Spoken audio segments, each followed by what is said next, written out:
P3 nanti bakal dukung Pak Bobi jadi gubernur. Kalau saya pribadi tentunya sangat mendukung. Jumpa lagi di Sudut Pandang.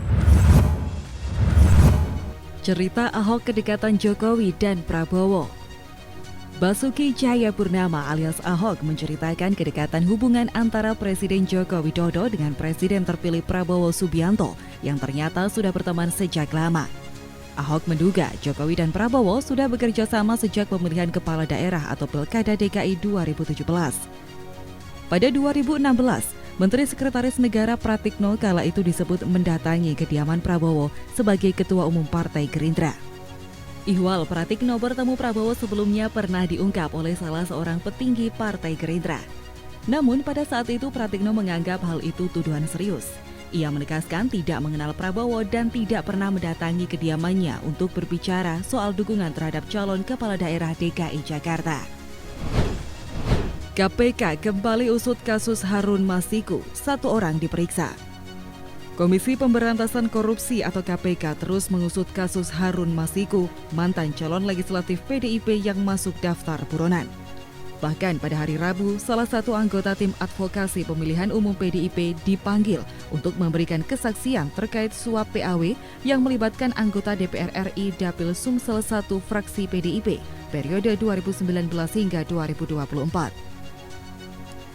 Sebelumnya, KPK telah melakukan upaya pencarian terhadap Harun Masiku dengan memeriksa mantan Komisioner KPU RI Wahyu Setiawan yang telah dibebaskan dengan syarat sejak Oktober 2023.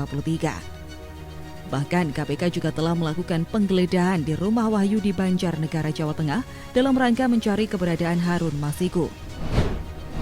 Megawati dapat surat dari Xi Jinping.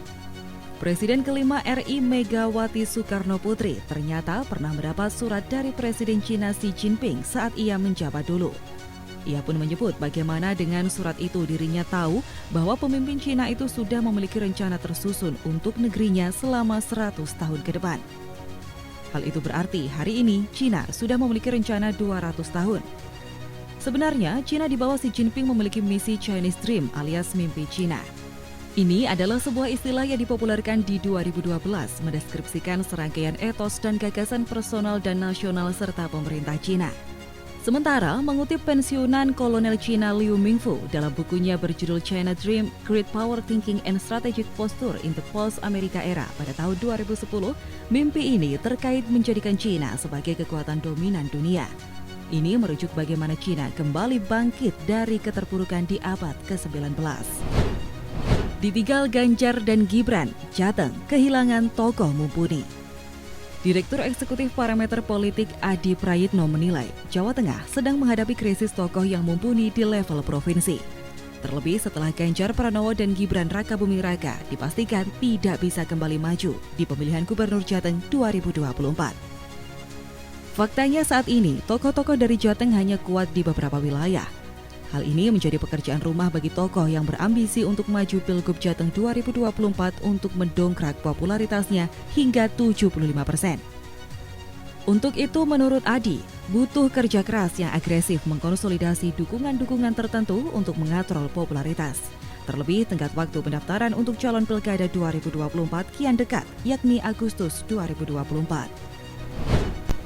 PKS mulai dekati PDIP. DPD Partai Keadilan Sejahtera atau PKS Kota Solo mulai melakukan pendekatan terkait persiapan Pilkada 2024 dengan DPC PDIP Solo. Pertemuan kedua parpol tersebut telah terjadi pertama kali pada 28 Mei 2024 di DPC PDIP Solo.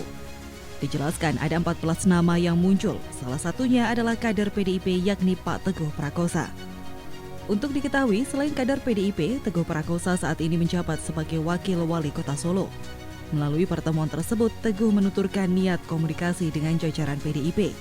Ia pun berharap PKS dan PDIP bisa menjalin kerjasama dan kolaborasi bersama seluruh elemen untuk membangun Kota Solo ke depan. Disebut setia Megawati, Sandiaga dorong P3 merapat ke Pragip. Ketua Umum PDIP Megawati Soekarnoputri menyebut 3 partai politik pengusung Capres-Cawapres Ganjar Pranowo dan Mahfud MD, yakni Perindo, P3 dan Hanura, tetap setia bersama PDIP. Hal ini berdasarkan pembahasan PDIP bersama Ketua Umum Perindo Haritanu Sudibyo, Ketua Umum Hanura Usman Sabtaodang, dan PLT Ketum P3 Mardiono. Menariknya, sikap berbeda sepertinya ditunjukkan oleh Sandiaga Uno. Secara terbuka, politikus P3 itu mendorong partainya untuk berkoalisi dengan pemerintahan Prabowo Gibran. Meski begitu, Sandiaga meminta P3 untuk tidak mengemis kursi-kursi di pemerintahan Prabowo Gibran. Dia mengatakan P3 akan memberikan kontribusinya di luar ranah pemerintahan. Adapun terkait dorongan untuk berkoalisi dengan pemerintahan Prabowo Gibran, Sandiaga mengaku belum ada komunikasi yang dibangun antara P3 dengan Prabowo. Safari Bamsud ke mantan Presiden Indonesia. Ketua MPR RI Bambang Susatyo mengatakan pimpinan MPR akan melanjutkan safari bertemu ke sejumlah tokoh di Indonesia. Bamsud menyebut pimpinan MPR akan menemui Presiden kelima RI Megawati Soekarno Putri. Kendati demikian, Bamsud belum membeberkan jadwal pertemuan tersebut. Meski ia mengatakan Ketua DPP PDIP Ahmad Basarah sudah menyampaikan surat dari MPR RI ke Megawati. Bamsud mengatakan pihaknya juga mengirim surat ke Presiden Joko Widodo hingga Presiden terpilih Prabowo Subianto. Selain tokoh pemimpin bangsa, MPR RI juga akan bertemu dengan ketum parpol hingga organisasi keagamaan. Sebelumnya diketahui, pimpinan MPR RI ini juga bertemu dengan Presiden RI ke-6 Susilo Bambang Yudhoyono di Cikeas, Jawa Barat pada Selasa 28 Mei lalu. Pertemuan tersebut membahas situasi bernegara saat ini. Jokowi didorong jadi ketum parpol. Kelompok relawan Projo terus mendorong Presiden Joko Widodo untuk menjadi ketua umum partai politik. Tujuannya untuk mengawal pemerintahan selanjutnya yang akan dipimpin oleh Presiden terpilih Prabowo Subianto. Bendahara Umum Projo Panel Barus menilai Jokowi masih dicintai rakyat. Panel juga mengatakan Jokowi masih bisa berkontribusi untuk bangsa setelah purna tugas pada 20 Oktober 2024 mendatang dengan usia 63 tahun. Bahkan panel mengatakan Projo sudah menyampaikan gagasan agar Jokowi menjadi ketum parpol langsung kepada Presiden dan terjadi perbincangan serius. Namun Projo menyerahkan langkah konkret Jokowi ke depan pada Jokowi sendiri. Sementara menanggapi simpang siur masa depannya, Jokowi menegaskan saat ini masih fokus bekerja. Jokowi menyebut masih menjadi presiden hingga 6 bulan mendatang saat ditanya kemungkinan menjadi penasihat Prabowo. Anggaran pendidikan naik untuk makan siang gratis. Ketua Komisi 10 DPR RI Syaiful Huda curiga dengan usulan kenaikan anggaran pendidikan dalam kerangka ekonomi makro dan pokok-pokok kebijakan fiskal RAPBN tahun 2025 untuk membantu program makan bergizi gratis. Huda mendasarkan kecurigaan itu lantaran tidak menemukan penambahan alokasi pembiayaan pendidikan meski anggaran pendidikan dalam usulan RAPBN 2025 mengalami kenaikan. Huda juga mengatakan belum ada pembahasan di Komisi 10 DPR RI terkait pembantuan anggaran pendidikan untuk program makan bergizi gratis. Di sisi lain, dia mengatakan Komisi 10 sedang menelusuri kemungkinan tersebut. Ia menyebut pihaknya tidak setuju jika anggaran pendidikan diperbantukan untuk program makan bergizi gratis.